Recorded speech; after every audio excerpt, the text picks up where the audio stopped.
먼저 이제 9강이고요. 9강은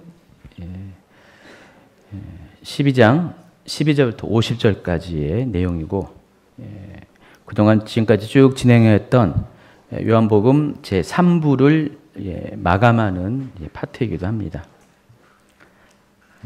제가 말씀드렸듯이 요한복음 제3부 5장부터 12장까지는 명절을 중심으로 예수님께서 사역하신 것들을 딱딱 구분을 해놨어요.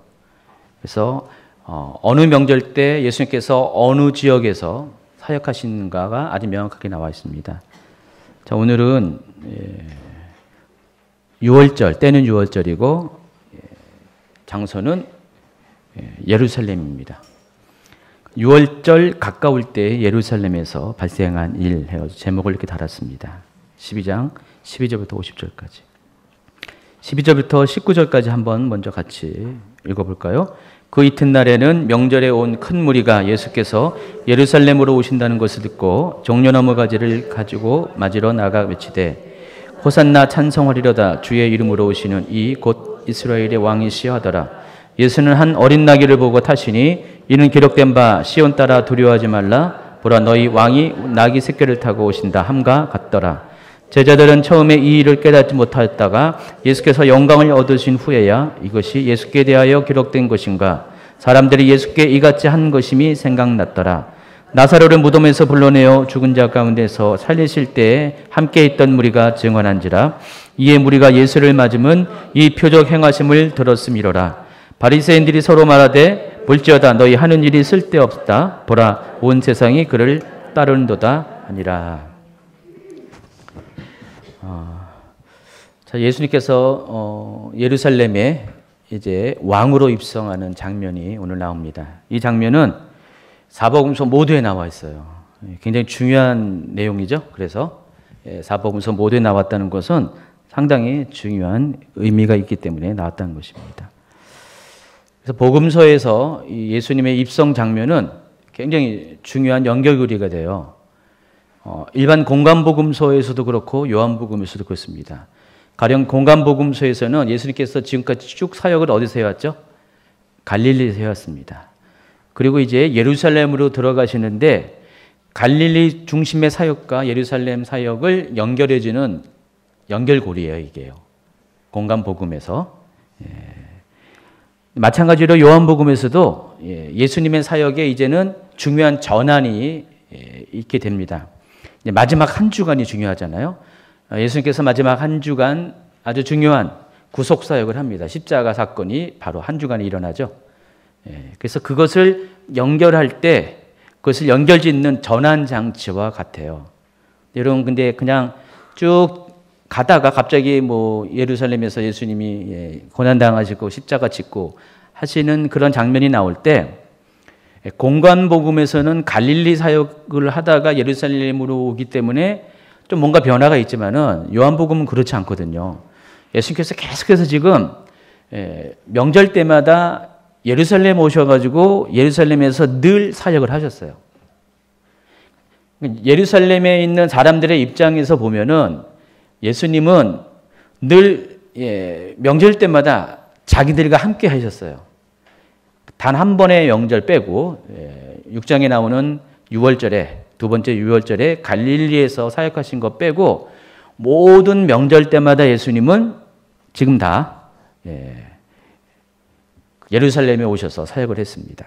그리고 우리가 앞에 계속 7장부터 초막절이 있고 계속해서 초막절 사건이 8장, 9장, 10장까지 이어지고 10장 22절에 수전절이 도래하죠. 근데 예수님은 거기 요한복음을 보면은 다시 갈릴리로 돌아갔다는 힌트가 거의 없어요. 그러니까 아마 안 가셨을 거예요. 계속 초막절부터 수전절까지 예수님은 예루살렘에 머무르셨고 그리고 바로 이어서 6월절이 나옵니다. 그러니까 적어도 요한복음의 관점에서 보면은 예수님은 초막절 이후 초막절이 가을 시즌입니다. 9월, 10월 그리고 수전절이 12월 달 그리고 다시 그 해가 바뀌어가지고 6월절이 도래하는데 3월, 4월입니다. 거의 6개월 동안은 예수님은 지금 갈릴리를 간 흔적이 거의 없습니다. 없어요. 갈릴리에서는 여기 요한복음에서는. 그 말은 요한복음의 관점에서는 예수님은 계속 그 6개월 동안을 예루살렘 중심으로 사역을 해오셨습니다. 그런 예수님이 이제 마지막 한 줄을 남겨놓고 가장 중요한 십자가 짓는 그런 사역을 감당하실 때 지금까지 예루살렘의 사역과 또 앞으로 한 주간의 사역을 서로 연결할 때 예루살렘 사람의 입장에서는 그것이 좀 밋밋하다는 거예요. 제 말이 뭔 뜻인지 알겠어요? 예루살렘 사람들의 입장에서 계속 예수님의 사역을 보아왔잖아요. 그래서 앞으로 한 주간의 사역에 크게 차별성이 없다는 겁니다. 중요하고 차별성이 있어야 될 사건이잖아요. 사람들이 주목해야 될 사건이고. 근데 갈릴리 공간복음에서는 갈릴리에 있다가 여기 왔기 때문에 그것은 당연히 주목이 되는데 요한복음의 관점에서 예루살렘 사람들 입장에서는 예수님의 마지막 한 주간의 사역이 주목받아야 되고 드러나야 되는 것임에도 불구하고 계속 6개월 동안 예수님이 여기에 머물렀기 때문에 드러나지 않을 수가 있다는 것입니다. 이해하시겠죠? 그런 측면에서 오늘 이 장면은 방금 읽어드린 예수님이 왕으로서 예루살렘에 입성하는 이 장면은 그런 모든 분위기를 한 번에 전환시키는 그런 효과가 있습니다.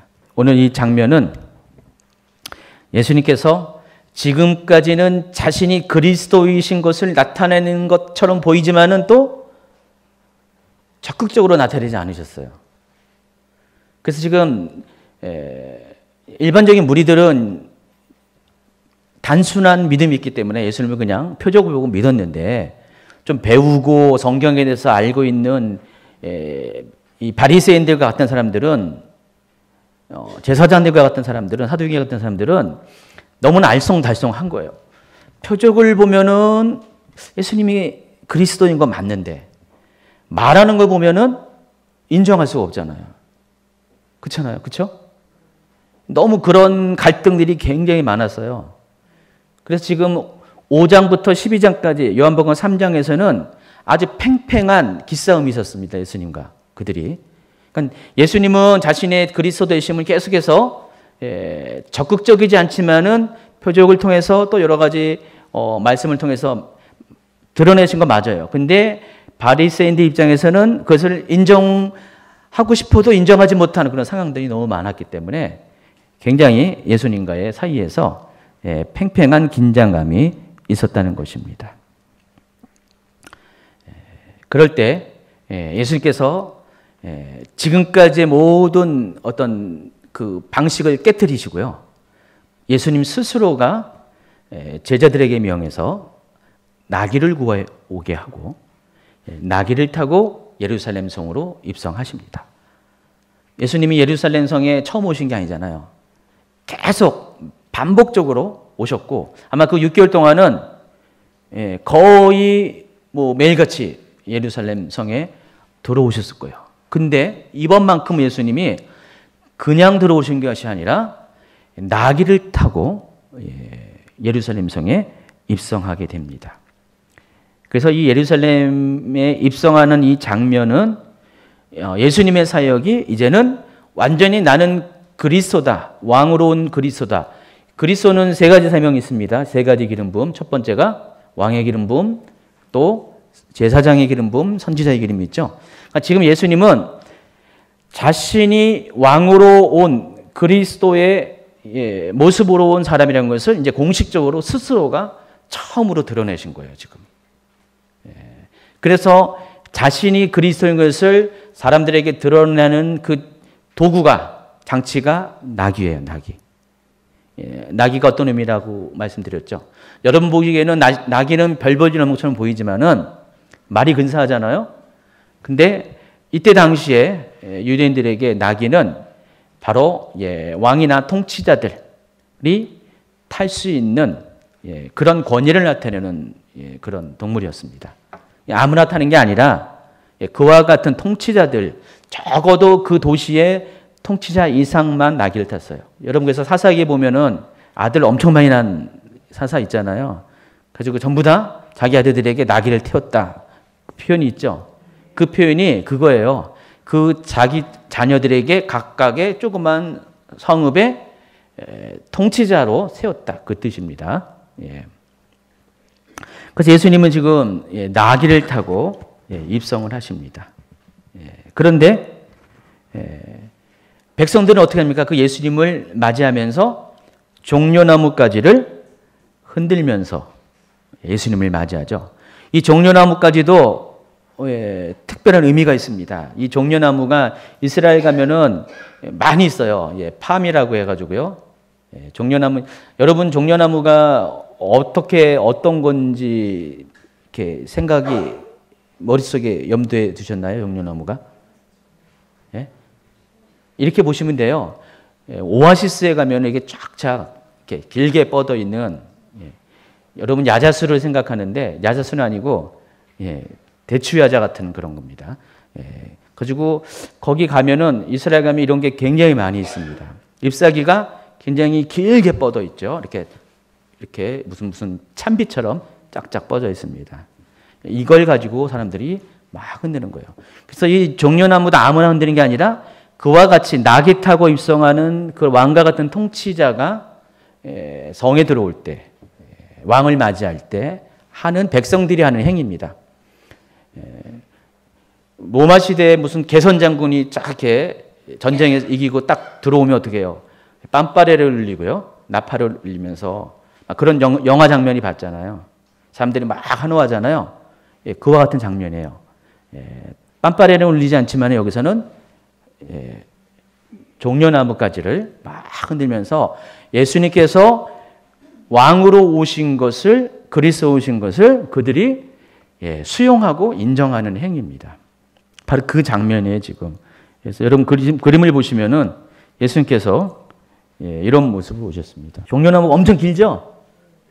여기 제가 이 그림을 택한 이유가 제대로 묘사를 해서, 어떤 그림은 야 요만하게 했는데 종려나무 가지 엄청 큽니다.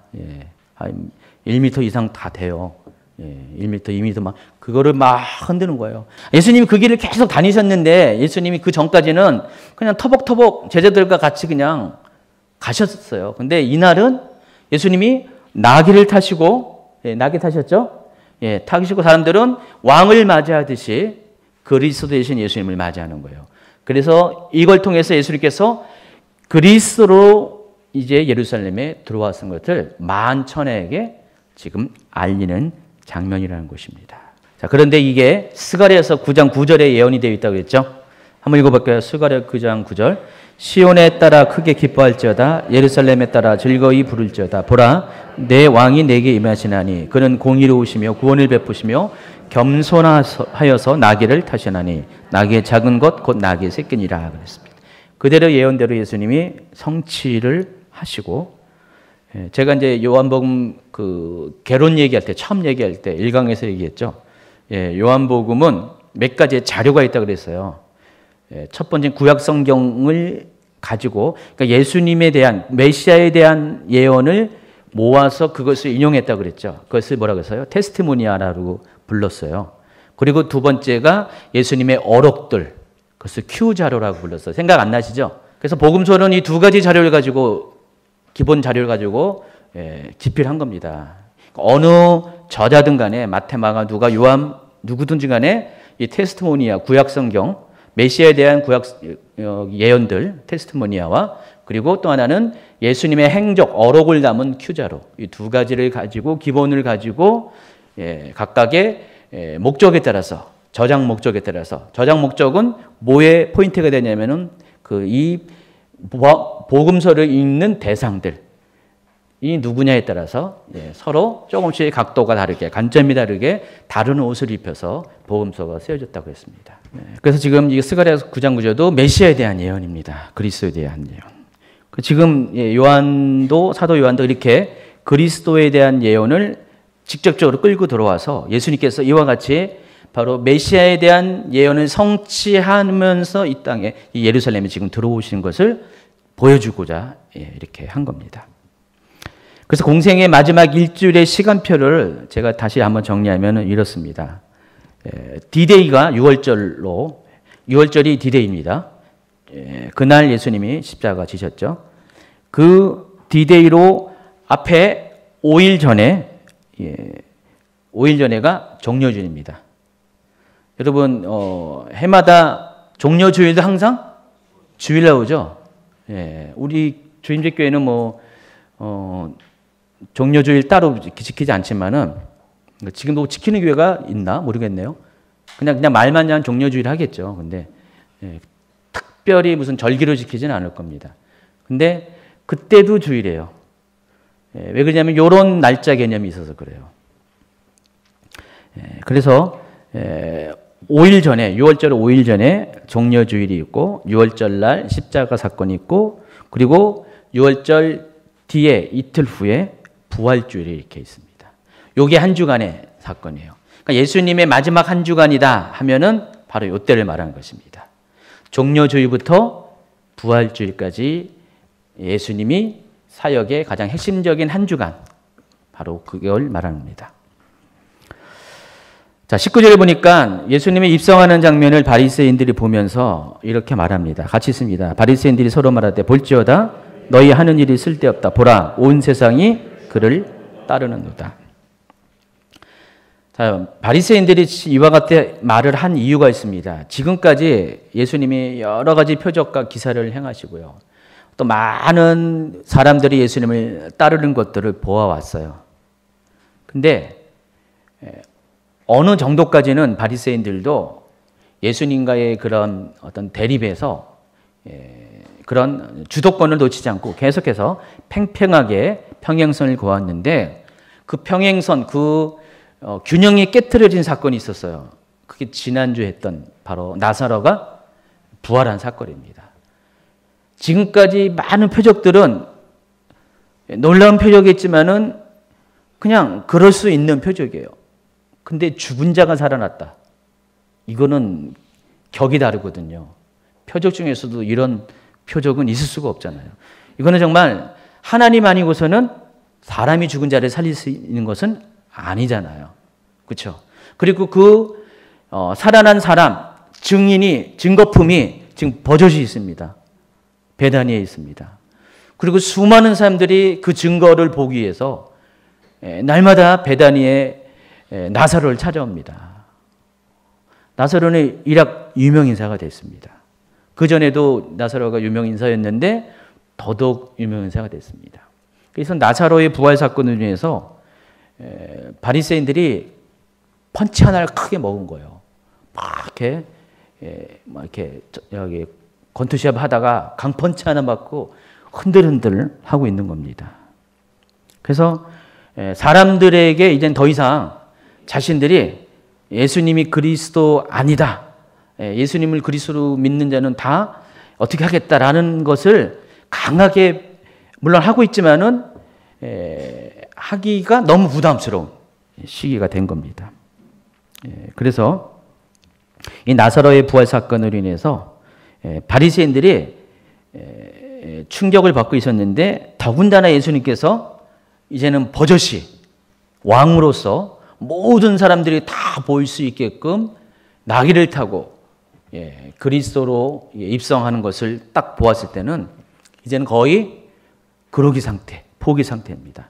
그래서 서로 말하는 거예요. 서로 말하되 볼지어다 너희 하는 일이 쓸데없다. 그러니까 지금까지 바리새인들이 서로 말하는 거예요. 우리들이 한 일은 다 이미 열심히 했지만은 앞으로는 쓸데가 없다. 봐라, 온 백성이 세상이 그를 따르지 않느냐. 지금 그 얘기를 하고 있습니다. 그리고 상황이 이제 또 바뀌어서 20절로 넘어갑니다.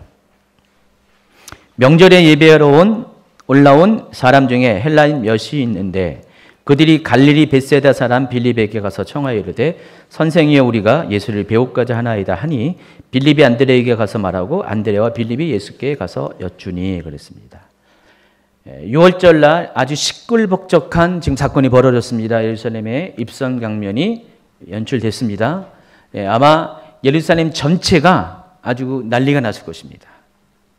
온 백성이 지금 예수님을 맞이하겠는데 때마침 헬라인 몇이 6월절을 맞이해서 아마 이 헬라인들은 뭐 여러 가지 이야기가 있어요. 뭐 디아스포라일 수도 있다. 뭐 여러 가지 있는데 제가 보기에는 디아스포라가 아니고 진짜 진짜 헬라인, 유대인이 아닌 진짜 헬라인. 예, 당시에 헬라인 중에서도 유대교를 믿는 사람이 있었거든요. 예, 그래서 그들 중 몇이 유월절을 맞이해서 그들도 유월절을 지키기 위해서 예루살렘에 왔어요. 일반 유대인들 같은 경우는 해마다 오겠지만은 이 헬라인인 사람은 해마다 올 수는 없을 거 아니에요. 유대인이 아니기 때문에 일단은. 근데 아마 요때쯤 왔는데 놀라운 장면을 본 겁니다. 아마 예수님을 소문들은 들을지 모르겠지만 처음 봤을 것 같아요. 예수님의 이 그런 모습에 대해서 사람들이 열광하는 모습을 봤습니다. 그래서 그들은 예수님을 따로 독대하기를 원했어요. 가끔 가다가 뭐 이렇게 유명한 강사들 집회하면은 이렇게 그런 분들이 좀 있거든요. 그래서 거기 진행하시는 목사님 통해서 목사님 저 강사님 좀 따로 만날 수 없나요? 하면서 그런 분들이 좀 있습니다. 은혜를 사모해서 그런 거죠. 여기는 비슷한 장면입니다. 그렇게 몇몇의 헬라인들이 예수님 만나기를 요청합니다. 왜 그럴까요? 예수님이 지금 왕으로 등장하셨고 어쩌면 그들도 그 왕으로 등장하신 예수님의 영광을 경험하기를 원했을 거예요. 그러니까 예수님을 그렇게 앙망한 거예요. 갑자기 보고 난 다음에. 근데 오늘 본문에서는 예수님께서 그들을 직접 만났다라는 얘기는 없어요. 그렇죠? 만나셨는지 기록은 없는데 대신 23절 이하의 내용을 쭉 보면은 예수님이 지금 23절부터 하신 말씀은 결국은 그들에 대한 요청에 대한 대답일 가능성이 많이 있습니다. 한번 읽어볼까요? 예수께서 대답하여 이르시되 인자가 영광을 얻을 때가 왔도다. 내가 진실로 진실로 너희에게 이르노니 한 알의 밀이 땅에 떨어져 죽지 아니하면 한 알 그대로 있고 죽으면 많은 열매를 맺느니라. 자기의 생명을 사랑하는 자는 잃어버릴 것이요 이 세상에서 자기의 생명을 미워하는 자는 영생하도록 보전하리라. 사람이 나를 섬기려면 나를 따르라. 나 있는 곳에 나를 섬기는 자도 거기 있으리니 사람이 나를 섬기면 내 아버지께서 그를 귀히 여기시리라. 그랬습니다. 자, 헬라인 몇은 예수님의 영광에 참여하기를 기대했습니다. 자, 그럴 때 예수님께서 인자가 영광을 받을 때가 왔도다. 이제 여러분 인자가 누군지는 알죠? 요한복음에서 말하는 인자가 그리스도를 의미하는 것은 충분히 알고 있죠, 이제는. 자, 그런데 예수님께서 이제 자기가 영광을 받을 때가 그리스도로 영광을 받을 때가 왔는데 그 영광이 종류가 다르다는 것입니다. 사람들이 기대하는 영광과 예수님이 말씀하시는 영광이 똑같은 그리스도로서의 영광인데 그 관점이 달라요. 예수님이 말씀하시는 그리스도로서의 영광 받는 것은 사람들한테 높임을 받는 게 영광이 아니라 하늘의 미달이 되어서 땅에 떨어져 죽는 것, 이게 영광이라는 것입니다. 죽은 것 끝나는 게 아니죠. 죽은 것 끝나면 영광이 아니죠. 죽은 후에 부활하셔서 더 많은 열매를 맺는 것. 이게 하나님, 예수님이 바라보는 영광이에요. 근데 사람들은 결코 죽으면 안 돼요. 더 열심히 살아가지고 더 존귀한 자가 되어서 모든 사람들에게 칭송받는 게 그들이 생각하는 메시아로서의 영광이에요. 예수님의 생각하는 영광과 그들이 생각하는 영광이 다르다는 것입니다. 그래서 유대인들을 비롯해서 당시의 모든 사람들은 예수님을 메시아로 인정하고 그리스도를 받아들일 때 그들이 원하는 그런 영광의 모습으로 메시아로서 서 있기를 원했습니다. 그것을 실질적인 얘기하면 정치적인 메시아라고 그랬죠. 그들을 모든 압제로부터 구원해 줄 메시아, 그들을 모든 그런 가난에서부터 구원해 줄 메시아, 정치적인 메시아를 원했습니다. 그러나 예수님은 그럴 때마다 자리를 피하시고 숨으시고 손사래를 치시고 당신은 그런 메시아가 아님을 말씀하십니다. 그럴 때 어떻게 해요? 많은 사람들이 예수님을 떠나가기도 하고 막 그랬죠. 여러분이 기대하는 메시아는 어떤 메시아예요? 여러분이 원하는 그리스도는 어떤 분이십니다? 그리스도를 단어의 뜻은 아니지만은 구원자로 사람들이 인식하는데 여러분이 지금 기다리는 구원자이신 예수님은 어떤 모습의 예수님으로 오시기 원합니까? 만약에 예수님이 여러분한테 똑같이 오셔가지고 여러분이 지금 예수님을 아직 힘들고 어려운 상태에 예수님을 기다리고 또 요청했는데 예수님이 짠하고 나타나셨는데 예수님 내 이게 어렵고 이게 힘들고 이게 도움이 필요합니다라고 했었을 때 예수님 갑자기 누구든지 나를 따르거든 자기를 부인하고 십자가를 지고 나를 따를지라 하면은 여러분 어떻게 했어요? 베드로처럼 그렇게 반응 안 했을까요? 예수님 그 마가복음의 표현에 의하면은 이거에 멱살을 잡았다는 그런 분위기예요. 예수님 멱살을 잡은 건 아닌데 그 정도로 강력하게 그 영어로 리부크라고 했는데 강력하게 예수님에게 항의하는 겁니다. 베드로가 그 정도까지 베드로가 화가 난 거예요. 갑자기 여러분도 그렇게 하지 않을까요? 안 그러나요? 제가 요즘 이제 느끼는 게 요즘 분들이 많이 그래요. 지금 어떤 교회 내 교회를 떠나서 대한민국 전체가 굉장히 이데올로기 전쟁을 벌이고 있잖아요. 지금요. 좌우가 나눠지고 또 교회도 이 좌우가 이렇게 나눠지면서 이데올로기 전쟁을 하고 있습니다. 근데 그 모습을 잘 보면은 요한복음의 모습과 크게 다르지 않습니다. 예수님을 대한민국의 구원자로 이렇게 요청하는 거죠. 여러분, 대한민국도 굉장히 중요하죠. 나라 민족도 굉장히 중요한데 그보다 더 중요한 게 뭐죠? 하나님 나라잖아요. 하나님의 뜻이 중요한 거잖아요. 그렇죠? 근데 하나님의 뜻을 대한민국의 뜻에 맞추려고 하는 그런 생각을 가진 분들이 굉장히 많아요. 그냥 자기도 모르게 막 이렇게 반응해요. 예수님 당시만 그런 게 아니라. 그래서 나라와 민족이 거의 종교화가 된 분들이 점점 많아지고 있어요. 그래서 이 부분은 좀 점검이 필요한 것 같아요.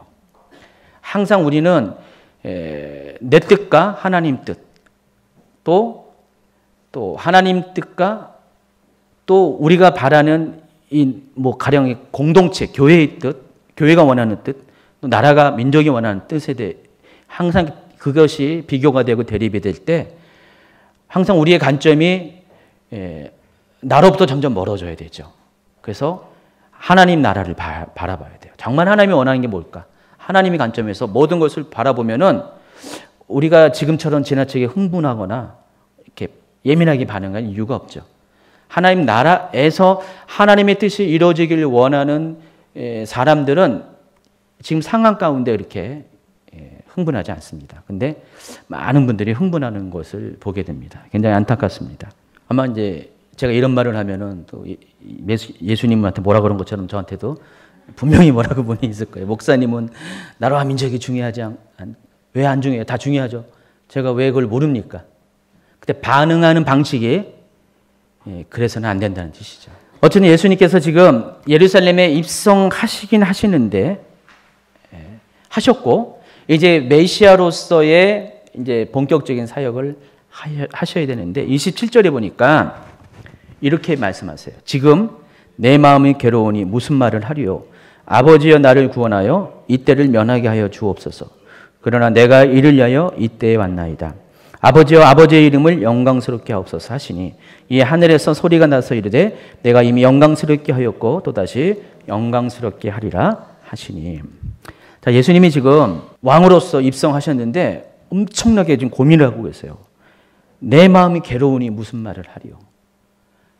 무슨 말을 할 수 없을 정도로 지금 괴로움을 느끼셨습니다. 왜냐하면 죽음이 앞에 왔기 때문에, 고난이 앞에 왔기 때문에. 예수님이라고 해서, 예수님이 하나님이시라고 해서 십자가 지는 고통이 그게 아무렇지 않을까요? 예수님은 완벽한 하나님이시고 완벽한 인간이시기 때문에 예수님도 역시 똑같이 정서적으로도 두려움을 느낀 건 사실이죠. 힘든 건 사실이죠. 감사한 것은 예수님이 그 정서적으로도 육체뿐만 아니라 정서적으로도 그 두려움과 혼란을 느꼈기 때문에 여러분을 이해하십니다. 성육신이라는 것은 그런 거예요. 하나님이 철저히 인간이 되셔서 인간의 모든 것들을 다 경험한 것이 성육신입니다. 인간으로서의 실패, 인간으로서의 두려움, 인간으로서의 기쁨, 슬픔, 애통 다 경험하셨기 때문에 여러분을 더 이해하시는 거 맞죠? 예. 예수님도 지금 엄청 괴로우신 거예요, 지금. 예. 이제 임박한 십자가를 지는 시간이 가까웠기 때문에. 요한복음에서는요, 겟세마네 동산에서 예수님이 기도한 이야기가 안 나와 있어요. 공간복음에서는 모두가 다 나와 있죠. 위에 제가 이렇게 다 설명했습니다. 마태복음 26장, 마가복음 14장, 누가복음 22장에 보면은 예수님께서 겟세마네 동산에서 기도하는 장면이 나옵니다. 그때 예수님이 다 이런 마음이었잖아요. 마음이 너무 괴로웠고 힘들고 어떤 말을 할 수 없을 정도로 그런 고통의 시간을 보냈습니다. 대신 요한복음에는 요 27절 한 절을 가지고 겟세마네 동산에 있었던 모든 시간을 다 표현을 하고 있습니다. 겟세마네 기도를 다 마친 다음에 예수님이 똑같이 28절처럼 영광에 대해서 이야기하신 것도 기억하실 겁니다. 자, 그렇게 말씀하시자마자 28절에 보니까 이 하늘에서 소리가 나서 이르되 내가 이미 영광스럽게 하였고 또다시 영광스럽게 하리라 그랬습니다. 이 말을 사람들이 들었어요. 곁에 선 모든 사람들이 사람이 들을 수 있는 언어로 이 말씀이 들렸어요.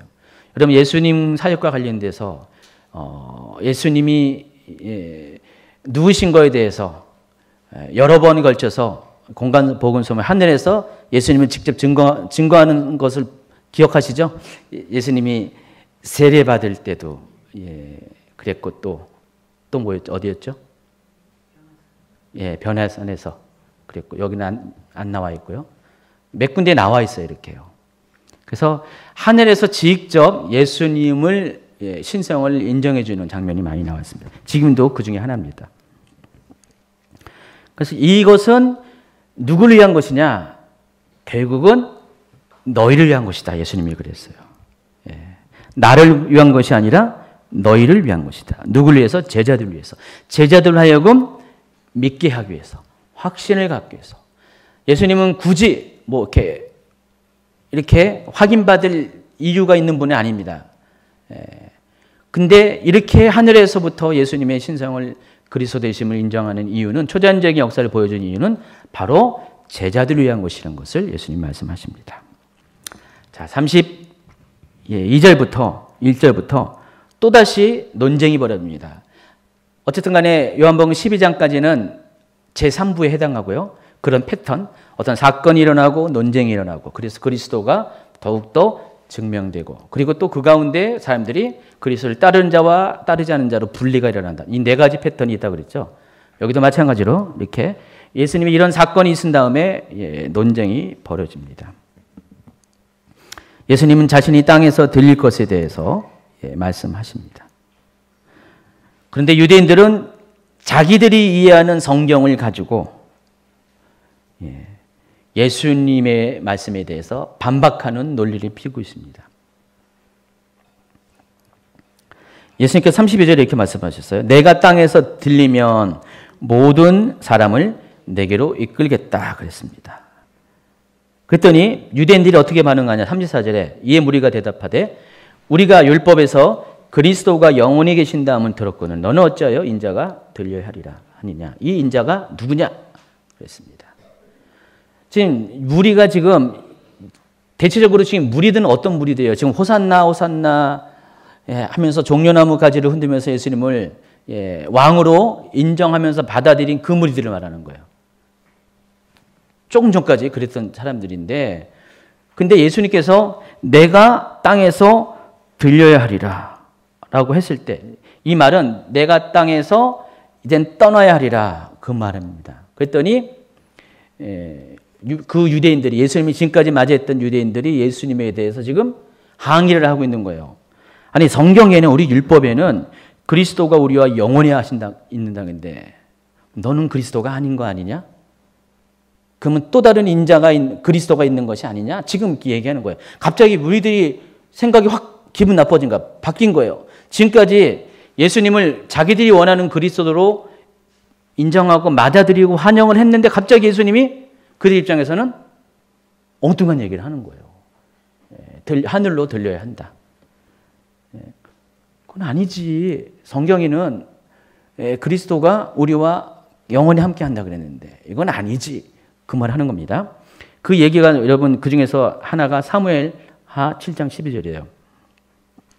내 소환이 차서 내 조상들과 함께 누울 때 내가 내 몸에서 내 씨를 내 뒤에 세워 그의 나라를 견고하게 하리라.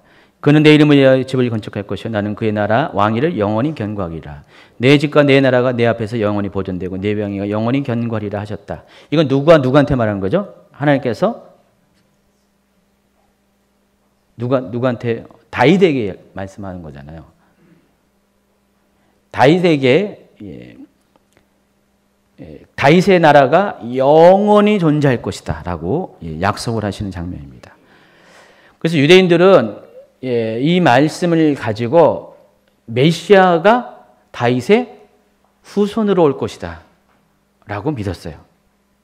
그리고 그 메시아가 오면은 더 이상 이 민족 위에서 핍박당하지 않고 이 나라를 영원히 이 땅 가운데서 존성시키실 것이다 라고 믿었어요. 그러니까 유대인의 관점에서 메시아는 그런 메시아였고요. 그런 메시아가 통치하는 나라가 메시아 왕국이었습니다. 그러니까 메시아 왕국은 영원히 존속될, 그러니까 유대인들이 이 세상을 메시아와 함께 영원히 통치하는 그런 세상이 다윗의 뿌리로부터 언젠가 오게 될 것이다. 그걸 믿고 있었어요. 계속 그런 메시아를 기다리고 있었는데 마침내 봤더니 그런 후보자가 나온 거예요. 지금까지는 전혀 인정할 수 없었지만 사람들 지금은 예수님의 이 모습을 보면은 인정 안 할 수가 없는, 인정할 수밖에 없는 아주 놀라운 메시아 후보자가 나타난 거예요. 그래서 지금 이들은 예수님을 그렇게 인정한 거고 그렇게 맞이한 거잖아요. 종려나무 흔들면서. 근데 예수님이 지금 그들이 알고 있는 상식과 달리 내가 들려야 하리라 했을 때 얼마나 황당했을까요? 그 얘기를 하고 있습니다. 그래서 계속해서 지금 논쟁이 벌어지는 것이에요. 여기도 보면은 사람들의 관점과 예수님의 관점이 확 차이가 있다는 거 아시죠? 사람들의 관점은 어디 있어요? 땅. 예수님은 하늘에 있습니다. 유대인들이 예수님을 그리스도로 믿지 않는 이유. 예수께서 이 말씀을 하신 다음에 36절에 보니까 그들을 떠나서 숨으셨다 그랬습니다. 이것도 좀 아이러니하잖아요. 그렇죠? 지금까지 왕으로 등장하셨는데 환영을 받고 등장하는데 지금 논쟁 몇 마디 하신 다음에 또 숨으신 거예요. 예수님은 잘 숨으세요. 지금쯤이면 숨으실 필요가 없는데 또 숨으십니다. 그렇게 한 이유가 37절 나와 있습니다. 이렇게 많은 표적을 그들 앞에서 행하셨으나 그를 믿지 아니했기 때문에. 예수님이 지금 유대인들과의 대립을 이제는 종료를 할 것 같은데 또다시 예수님이 하늘의 이야기를 하니까 유대인들이 예수님을 반박합니다. 그리고 받아들이지 않고. 그래서 예수님이 그들을 피해서 떠납니다. 42절에 보니까 유대인들이 예수님을 받아들이지 못한 이유가 또 나와 있어요. 그러나 관리 중에도 그를 믿는 자가 많되 바리새인 때문에 드러나게 말하지 못하니 이는 출교를 당할까 두려워함이라. 그리고 43절에 그들은 사람의 영광을 하나님의 영광보다 더 사랑하였더라 그랬습니다. 자, 이제 12장의 마지막 부분입니다. 44절. 여기 보면은 44절에 보면은 예수님께서 외쳐 이르시되 그랬습니다. 자, 그런데 이 장면을 잘 보면은 예수님께서 여기 등장한 건 아닌 것 같아요. 왜냐면은 예수님이 이미 숨으셨어요. 근데 바로 이어서 나오는 거거든요. 숨으신 다음에 예수님이 어디에 있는지 몰라요. 근데 지금 요한이 예수님이 어디서 갑자기 등장해서 이렇게 말씀한다고 그런 것도 없이 일방적으로 예수께서 외쳐 이르시되라고 합니다. 하면서 나를 믿는 자는 나를 믿는 것이 아니요 나를 보내신 이를 믿는 것이요 나를 보낸 자는 나를 보낸 이를 보는 것이니라 하면서 쭉 이렇게 50절까지 쭉 이야기합니다.